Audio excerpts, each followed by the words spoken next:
When Nintendo lifted its archaic partnership program, and by extension its stringent hold over anyone producing content for any of its games, we knew we needed to finally fully produce this episode of Bullet Heaven. Starfox is a 3D rail shooter produced by Nintendo and Argonaut Software in 1993 for the Super NES and Super Famicom. It was a groundbreaking game for its time, especially for home consoles. Its revolutionary integrated Super FX chip allowed for comparatively fluid 3D modeled visuals, rather than sprites superimposed on Mode 7 scaled environments. It may not look like a lot by today's standards, but in 1993, this was by far the coolest looking game we'd ever played. It's no small secret that the original Starfox is still our favorite after all this time, but what makes it a game that's still worth playing today? Let's take a closer look.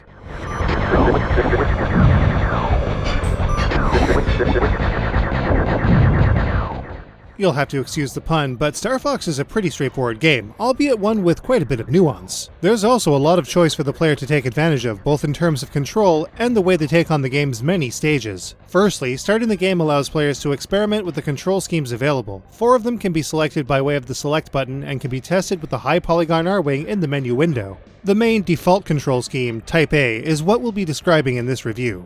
Players can also take on an infinite training session to better understand how these controls work in an in-game setting, which presents various obstacles, targets, and ground damage. There are 3 main paths that can be chosen on the outset. Each is more difficult than the last, with Level 1 being a rather easy 1 life clear, even without the use of bombs, and Level 3 presenting the biggest challenge in the game. We say these are main paths because there are some interesting loopholes which we'll discuss later. Both Level 1 and Level 2 paths have 6 stages, while the Level 3 path features a blistering 7. Players typically control their R-Wing fighter in much the same way that a plane would be controlled in an early flight simulator. Left and right steers the R-Wing in the obvious chosen direction, while pressing down makes it ascend, and pressing up results in the ship's descent. Players can also make sharp turns by pressing either the L or R buttons in conjunction with the player's chosen direction. If the player needs a better vantage point to see where they're flying, they can also press the select button to change their viewpoint. Using L and R on its own will also turn the R-Wing on its side, allowing for players to squeeze through narrow gaps in various situations. There will also be times where players need to make a quick dash or reduce their speed in a hurry to avoid getting smashed around by various obstacles. This is where the boost and brake functions, sometimes referred to as retros, come into play. By pressing the X button, the R-Wing will surge forward, allowing for players to either squeak through a closing door or close the gap aggressively with certain enemies. On the other hand, the B button will slow the R-Wing down sharply. This can be very helpful in obtaining a number of specific power-ups and bomb pickups that are just behind various obstacles. Both the boost and the brake will deplete a gauge in the bottom right-hand corner of the screen and can't be used again until it fills back up over time. With all of this taken into consideration, the R-Wing's core control and rate of movement feels pretty solid despite the often chunky frame rate that Starfox boasts. Players fire the R-Wing's main guns with the Y button. This main shot can be leveled up with specific pickups, first to a twin laser cannon, then to a double plasma cannon at its maximum. If a player ends up losing a life, any power-ups will be lost and the player would need to collect them again in order to raise their shot power. Additionally, the player will lose a laser power-up if their wings become damaged through collision. Players can also repair their wings by way of a laser power-up. Sometimes, players will need to clear away groups of foes or inflict heavy damage, which is where the player's smart bombs come into play. It will explode at a certain distance if it hits an enemy or an obstacle, whichever comes first. But the player can also press the A button again to detonate the bomb at the point of their choosing. Once again, it is possible to complete the game on a single life without using a single smart bomb, but many of them appear throughout the game under various circumstances, allowing for liberal use if needed. A maximum of 5 bombs can be stored at once, which are displayed over the ability gauge in the bottom right-hand corner of the screen. Finally, players can also sometimes obtain a shield which will envelop the R-Wing and change it visually from solid polygons to a flashing blue wireframe. The player will be able to sustain a number of direct hits from anything at all in the game, even instant death obstacles and attacks, as long as the shield is in place. It will last as long as the player does not get hit, but will disappear after a certain amount of damage is taken before changing back to the standard R-Wing. Even without shields, players can actually take a bunch of damage before finally going down in flames, but even then, performing barrel rolls by rapidly pressing either the L or R buttons will deflect most normal enemy shots, including normal, ring, and plasma bullets. Others, like missiles, fireballs, cannonballs, and so forth, cannot be deflected. The player's life gauge can be found in the bottom left-hand corner of the screen. In addition to this readout, increasingly urgent alerts will sound as the player inches closer and closer to destruction. But players can also recover their health by flying through rings dropped by enemies and friendly units, as well as others at certain points in any stage. If a player does die, they can start at the stage's last pass checkpoint, which is indicated by a ring that must be flown through to activate. If the player fails to reach the checkpoint, or if they miss the ring, they'll need to start the stage again from scratch. Checkpoint rings also recover the most health in the game. On top of all of this, players also start the game with a ship stock of 3, including the ship in play. In some stages, players will find a triangular target that will yield an extra life if all 3 corners are shot. This target will spin though, so players have to aim well. When the life appears, it must then be collected. But even with all of this taken into consideration, it's not even the whole of it, since from the beginning, players have 3 teammates that are supporting them. Peppy, Slippy, and Falco all fly alongside the player and do things within the stage independently of the player. Sometimes they'll need the player's help to shake an enemy off of them, but keeping them alive and well can be advantageous when it comes to taking out enemies that the player may have missed. They'll even fly ahead of the player and fire a steady stream of shots once saved. If a player takes too long though, their allies will take damage. If they take too much damage, they'll be down for the count for the rest of the game.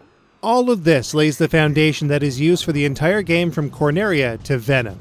Players will fly through asteroid fields, discover fantastic planets, blast through a space armada, attack space structures under construction, and so much more. There are even some secrets to be found as well. However, not every secret is necessarily a good one.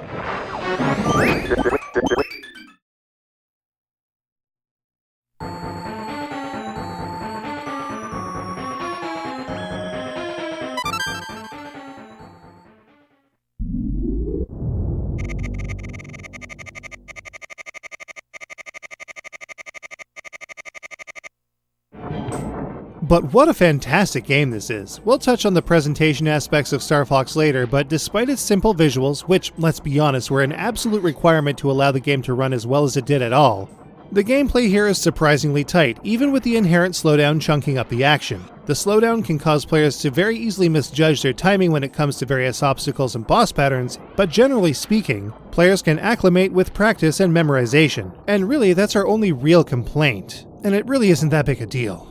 The original Starfox was released 26 years ago as of this review, and while the series has branched out into a solid franchise with several games now, some good, others not so much, none of them are quite as good as the Super NES original from a gameplay standpoint in our humble opinion. Yes, even Star Fox 64. The tantalizing, perfect game, wide array of locales, enemies, bosses, and secrets, not to mention the excellent difficulty curve, makes Star Fox a timeless 3D game in spite of its limitations.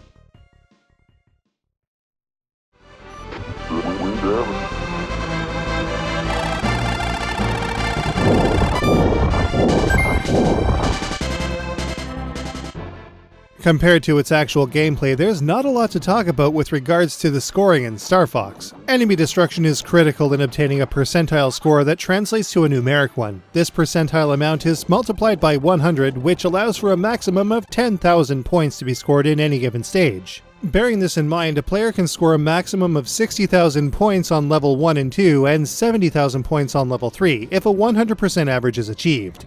Getting 100% on any given stage can sometimes be tricky if a player doesn't know the ins and outs of the stage they are playing. With practice and some fancy flying though, getting 100% can be pretty easy. Missing just 1 or 2% of the score can be pretty disappointing, and it happens often, especially in later stages. But with repeat plays, the so-called perfect game is definitely an obtainable and reasonable feat.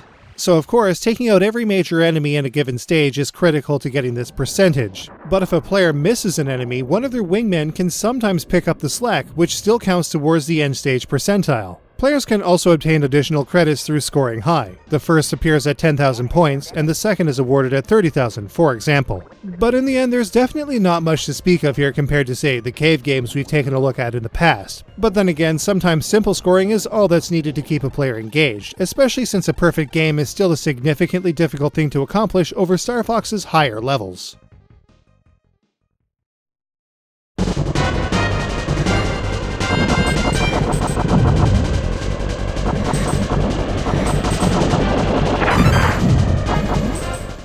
Despite its age and despite its simplicity, Starfox still has one of our all-time favorite presentations, which is sure to say a lot of a game that has less than 20 polygons in its main ship.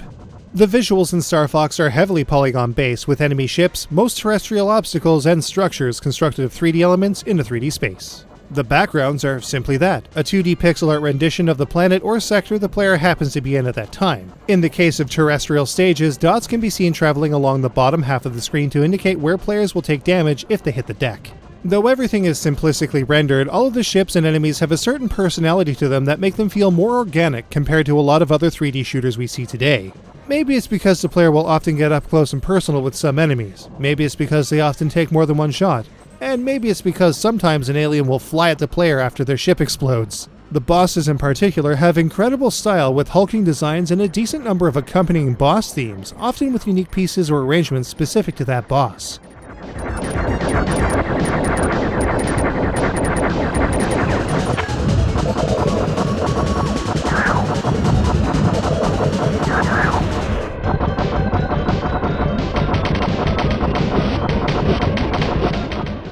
A number of other environments also employ a Mode 7 style scaled approach, like the interior of a star cruiser or flying under a giant bridge. But mostly, Star Fox just has a very cinematic quality to it, especially between missions where the Star Fox team will blast off towards their next objective at various angles or after a 360-degree camera sweep. It's really cool stuff. There's a pretty heavy border around it all though, which again is really required to make it run better. But upscalers like the FrameMeister can zoom the image to full screen beautifully through S-Video, JP21, or SCART RGB cables.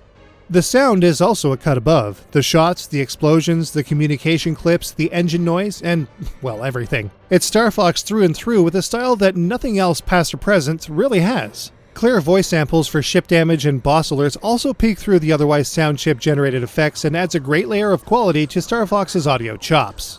Better still is the game's soundtrack, which once again outshines and outclasses every subsequent game in the series by light years. That everything seems to happen at just the right time in a musical piece. The Asteroid Field and Space Armada are perfect examples. Makes this truly spectacular soundtrack that much better. Here's another interesting tidbit about Star Fox. It's actually a Western-developed game. With that in mind, not only are all of the voice clips, including the final ones in the ending, all in English in the Japanese version, over 99% of the text in the game is actually written in English or exclusively in katakana, which makes for an incredibly easy translation if the Japanese version is all players have. Neat. One other neat thing. In the Japanese version, Andros is called Andorf, which now that we think of it could allude to a certain other historical dictator. So, how does Star Fox on the Super NES and Super Famicom stack up? Well, let's take a look.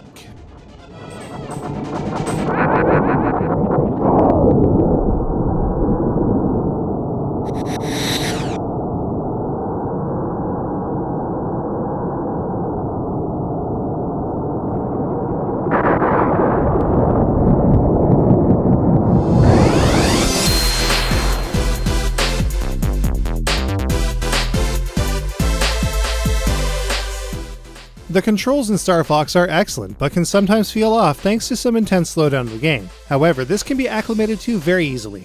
Star Fox's challenge offers a perfect difficulty for beginners, intermediates, and experts depending on the route chosen. There are a total of 21 unique stages in Star Fox across its 3 difficulty levels. Getting through them all will take time, and getting that perfect game, well, that'll take much longer, and it's all super fun to do.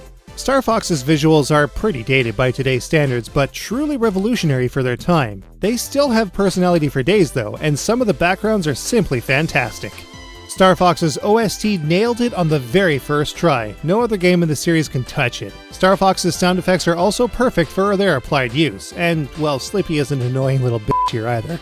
For its time, there was nothing like Star Fox on any home console. Its mechanics, secrets, playability, and, most of all, physical technical integration of a new technology made it special, and it still impresses us to this day. Star Fox isn't terribly expensive, but of course, like most American retro games today, it's creeping up in cost, especially depending on completeness and condition. Not in Japan though. You can get Japanese copies of Star Fox on the cheap at auction. Especially in the case of the Japanese version, you'll definitely get your money's worth here. Star Fox was also included with its never-before-released sequel on the Super NES Classic Edition. This review has been one that we've wanted to do for a very long time, and we think it was definitely worth the wait. There's a real reason we still play every version of a game we literally obtained 3 times over. Star Fox gets a 5 out of 5. you can get a copy of Starfox at auction on the cheap. You can also snag Starfox with its sequel as part of the SNES Classic Edition while it's still available. This was a very satisfying review. I felt like we were in a pretty deep rut, especially in our last review, but playing through every single one of Starfox stages lit a small fire in me, and I need more retro goodness from here. But before that, Day and I are going to tackle Iron Cryptical on Nintendo Switch. See you in the next episode. Oh, and about those loopholes that I mentioned earlier? Well, there's a lot I'd like to cover on that, so I'm just going to make another video. Episode 233.5 is coming soon.